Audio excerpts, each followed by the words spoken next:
Most homes have furniture in the wrong position, not because anyone made a bad decision, but because things get placed where they physically fit. Feng Shui is a Chinese system developed over 3,000 years for organizing living space around how people actually function inside it. 15 ideas tonight, all of them with practical explanations that hold up entirely outside the original philosophy. Start with the one that changes the most. Number 1, the commanding position. Your bed should sit against a solid wall on the headboard side with a clear line of sight to the bedroom door, positioned so you can see who or what enters without being directly in the path of the doorway. The nervous system does not stop scanning for threats when you're asleep. It shifts into a lighter monitoring mode. When the body can't see the room entry from the sleeping position, that monitoring mode runs harder because the threat detection system has no visual information to confirm safety. The result is lighter, more broken sleep over time, with a consistent low-level cortisol response that you probably attribute to stress rather than room layout. Moving the bed to the commanding position does not require new furniture, it requires a different wall. In most bedrooms, the change takes 40 minutes and costs nothing. Number 2, the same principle applied to your desk. If you spend significant time working from home, your desk position determines your baseline anxiety level while you're in it. Environmental psychology research on workplace layouts consistently finds that workers with their backs to open space or doors report lower focus and higher background tension than those positioned with a wall behind them and a view toward the room. Diagonal to the door, back to the wall with a clear view across the room is what Feng Shui calls the commanding position, and what modern research calls a high control positioning. If moving the desk to that position is not possible, a small mirror on the desk surface that reflects the door entrance behind you produces a measurable reduction in the same effect. Number 3, the entrance. Whatever is in the first 3 feet inside your front door is what you process, consciously or not, every single time you arrive home. Feng Shui treats the front door as the primary intake point for everything that enters the home, including the mental state you carry with it. The practical reading is simpler. A cluttered, dark, or obstructed entrance raises your sensory load before you've taken your shoes off. An entrance that is clear, well-lit, and organized tells the nervous system that the transition from outside to inside is complete. Studies on home arrival and stress response consistently identify the physical condition of the entry as one of the most significant factors in how long the cortisol from the commute takes to drop. Your test: count the objects visible within 3 feet of your front door that serve no daily function. Move them somewhere else tonight. Number 4, mirror placement.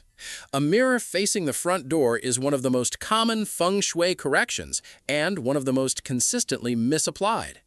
In the original philosophy, a mirror facing the front door reflects incoming energy back out. The practical issue is simpler. A mirror positioned directly opposite the entrance shows anyone entering a sudden, full-scale reflection of themselves coming through the door. Research on mirror placement and startle response shows elevated cortisol with unexpected full reflections at entry points, which is part of why hotel lobby design specifically avoids mirrors at direct entry lines. In the bedroom, a mirror facing the bed causes disruption because any movement in the room is registered in peripheral vision during lighter sleep stages. The fix is to angle the mirror so the bed is outside its direct reflection, or move it entirely behind a wardrobe door. In the dining room, a mirror that reflects the table is a positive Feng Shui specification because it expands the visual field of the eating area, and in research settings, expanding the perceived size of the dining space increases the sense of abundance and relaxation during meals. Number 5, the death position.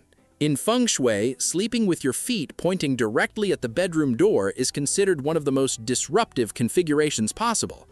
The name comes from the traditional position of a body laid out for morning, feet toward the exit. The practical reason the position disturbs sleep is more direct. When your feet point at the door and the door is in regular use, every opening of the door during the night creates movement in your direct line of sight. The body registers that movement at the periphery of the visual field, even in the dark, and the sleep cycle responds. In a home with children, pets, or a partner who uses the bathroom at night, sleeping in the death position means your sleep is interrupted by door movement that you won't remember in the morning, but that fragments your rest across the night. Moving the bed perpendicular to the door, or at minimum diagonal to it, is the correction. Number 6. The front of the stove. Feng Shui assigns the kitchen a central role in the health and material well-being of the household, and the stove specifically represents the family's capacity to nourish itself. The practical reading of this is not mystical. A stove with blocked burners, broken ignition, or accumulated grease on the cooking surface is a piece of equipment operating below its function. In a household where cooking is regular, a poorly maintained stove reduces the quality and frequency of home-cooked meals without anyone consciously deciding to cook out more. The Feng Shui recommendation to keep all burners functioning, keep the stove clean, and rotate which burner you use regularly is a maintenance habit with a nutritional outcome. The philosophy frames it as protecting household wealth and health. The outcome is the same way. Your test: check whether every burner on your stove works. If one doesn't, fix it this week. Number 7. What is stored under the bed? In Feng Shui, the space directly below where you sleep is part of your sleeping environment even though it's out of sight. Environmental psychology supports a version of this. The items stored in a room affect the mental associations you have with that room. Storing bills, broken objects, work equipment, or emotionally loaded items under the bed places those associations in the room where your nervous system is supposed to be releasing them. The Feng Shui recommendation is to keep the underbed space clear or to store only neutral sleep-related items there, such as spare bedding. If the underbed space is needed for storage, dedicate it to items that carry no active mental weight. The test is to look at what's under your bed right now and assess whether any of it carries a stress association. If it does, move it. Number 8. Plants in the East. Feng Shui places the wood element, representing growth and vitality, in the eastern sector of the home. The practical coincidence is significant. The east is where morning light enters the home in the northern hemisphere. Most plants that do well indoors thrive on morning light. East-facing windows provide the gentle, consistent light that supports healthy plant growth without the harsh afternoon heat that dries soil rapidly and stresses plants. Placing your plants in the eastern areas of your home is not only a Feng Shui specification, it is placing them in the part of your home where they will survive. Dead or struggling plants are the most common Feng Shui error in otherwise well-urbanized homes, and they produce the opposite effect of the living plants they replaced. Number 9. Water sounds in the north. Feng Shui assigns the northern sector of the home to career and life path, represented by the water element. The recommended addition is a small water feature, a fountain, a small aquarium, or simply a dark-toned bowl of clean water. Moving water produces continuous low-frequency ambient sound. Studies on ambient sound and cognitive performance consistently find that low-level water sounds reduce cortisol, improve focus during work tasks, and speed recovery from stress more effectively than silence or music. Placing a small circulation fountain in the northern area of the home, which in most layouts is nearest to the study, the home office, or a workspace, provides a practical environmental condition for the cognitive tasks most associated with career output. The philosophical explanation and the neurological explanation are two routes to the same specification. Number 10.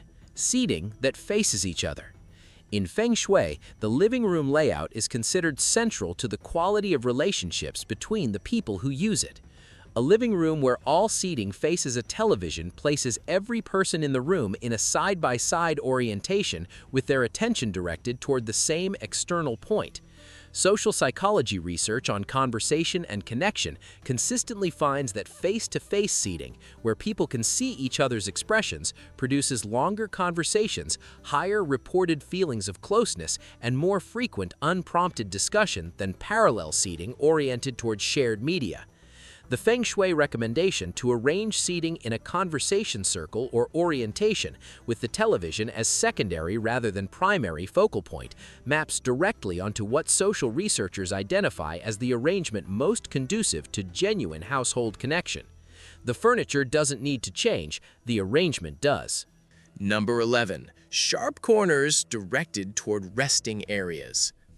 Feng Shui refers to the energy from pointed objects as sha qi, or attacking energy, and recommends keeping furniture with sharp corners away from positions where they are directed at places where people rest or sleep.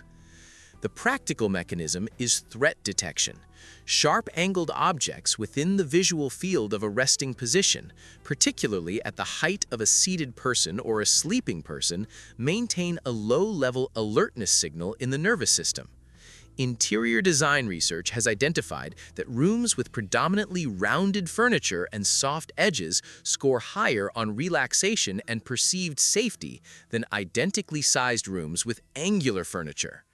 The correction is to round off sharp-cornered furniture edges with corner guards, to reposition pieces so that their corners are not directed at seating or sleeping positions, or to place plants or soft objects in front of pointed edges to break the line. This applies particularly to bedside tables with sharp corners positioned at head or shoulder height. Number 13. Keeping bathroom and kitchen doors closed. Feng Shui's concern with drains and plumbing is that they pull energy downward and out of the home. The practical concern is more immediate. A bathroom door left open throughout the day transfers humidity into adjacent rooms, raises the ambient moisture in spaces where moisture causes damage, and channels cooking smells and bathroom odors into living areas without a barrier. Beyond air quality, an open bathroom door from a room visible at the entry of the space affects the first impression of the space in a way that a closed door does not. The Feng Shui recommendation to keep bathroom and kitchen doors closed is a ventilation and spatial hierarchy decision with a philosophical explanation attached to it. Number 14. Color applied by function. Feng Shui uses a color system linked to the 5 elements, with red and warm tones in southern and social areas, blue and dark tones in northern and restful areas, and earth tones in central relationship spaces. Color psychology research produces a consistent finding that warm-toned rooms, reds, oranges, and yellows, raise alertness, increase appetite, and stimulate social behavior. Cool-toned rooms, blues, greens, and blue-greens, lower heart rate, reduce perceived temperature, and improve sleep onset time. Applying warm colors to dining rooms and social spaces and cool colors to bedrooms and study areas is both a Feng Shui specification and a color psychology intervention. The philosophical map and the neurological map are different explanations of the same observable human responses. The practical outcome of getting the color temperature in the right rooms is the same regardless of which framework you use to justify the paint choice. Number 15. Clearing the wealth corner. In Feng Shui, the far left corner from the front door of any space is the prosperity sector. The recommendation is to keep it uncluttered, well lit, and to place something in it that represents growth or abundance, a healthy plant, moving water, or something personally meaningful in good condition. The practical reason this matters is separate from the prosperity philosophy. The far corners of rooms are the areas most consistently neglected in cleaning routines, the first to accumulate broken objects, outdated items, and things that have no other place. A corner that holds functioning, maintained objects stays in good condition and contributes to the overall sense of order in the room. A corner that holds broken, neglected, or meaningless items degrades the feeling of the whole space faster than almost any equivalent area. The Feng Shui instruction to actively maintain the prosperity corner is a maintenance habit applied to the area most likely to be ignored. Whether you believe the corner affects your income or not, cleaning it costs nothing, and a neglected corner in a room you spend time in has a measurable effect on how the room feels. 15 ideas, all of them with roots in a 3,000-year-old system. All of them with mechanisms that environmental psychology, circadian research, and neuroscience have since identified from a different direction. The commanding position for sleeping and working, the entry as a psychological threshold, mirror placement and threat detection, water sounds and cortisol, color and alertness, sharp corners and the resting nervous system, furniture that faces people toward each other, doors that control air quality, light from the right direction at the right time of day. Feng Shui did not have access to cortisol studies or environmental psychology literature. It had several thousand years of observation about what made people feel better or worse in the spaces they lived in. The conclusion it reached and the conclusion modern research reaches are close enough that the starting framework matters less than the changes it produces.